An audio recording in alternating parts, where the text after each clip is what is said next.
KodakCoin ICO launch faces regulatory delay. Investors will have to wait a bit longer to get their hands on Kodak's cryptocurrency offering, KodakCoin, due to a vetting minefield. The 5 highest-paying IT career paths. Want to get a job in tech? Here are the categories with the highest salaries. Read more on Wednesday.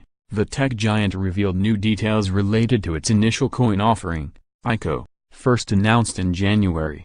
According to Kodak, over 40,000 investors have expressed interest in joining the token sale. However, due to U.S. regulations, each individual must be thoroughly vetted before being permitted to invest.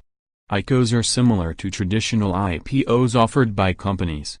However, they are often linked to exit scams, poor vetting, and regulators worldwide have little control over what happens to the proceeds, sometimes leaving investors out of pocket. In Kodak's case, as an established and respected brand, there is no chance of an exit scam, but in the bid to conduct things properly and stick to the rules, there will be a delay to the ICO's launch. These token sales, in which investor funds are converted into a firm's own cryptocurrency, are used to fund projects, usually related to blockchain, the technology underpinning virtual currency trading. Kodak's ICO is no exception and is focused on utilizing the blockchain to enable image rights management for professional photographers.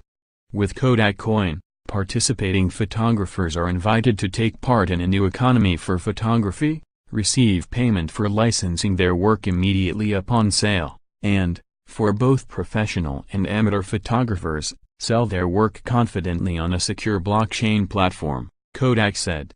Kodak's ICO is being offered pursuant to an exemption from registration under the U.S. Securities and Exchange Commission's, SEC, 1993 Securities Act.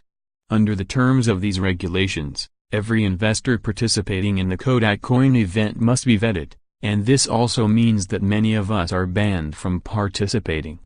Potential investors must be accredited investors, in other words, with net worth individually, or with a spouse, exceeding $1 million, or an individual income in excess of $200,000 annually. If the investor has a partner, the minimum amount required is $300,000 per year. In addition, the KodakCoin ICO will be offered outside the U.S. to select non-U.S. persons in accordance with the applicable laws of each jurisdiction where such offers and sales occur, the company said in a statement on its website. Verifying accredited investors is expected to take several weeks, after which we can expect the ICO to take place. The event may be delayed, but cyber attackers seeking to make a profit are already at work. Kodak has been made aware of scams and phishing attempts touting the KodakCoin and has warned investors not to respond to email attempts or non-official social media accounts pretending to be Kodak. See also, the risky business of Bitcoin. High-profile cryptocurrency catastrophes of 2017. According to Ernst & Young, between 2015 and 2017, cybercriminals have managed to steal close to $400 million in cryptocurrency from investors.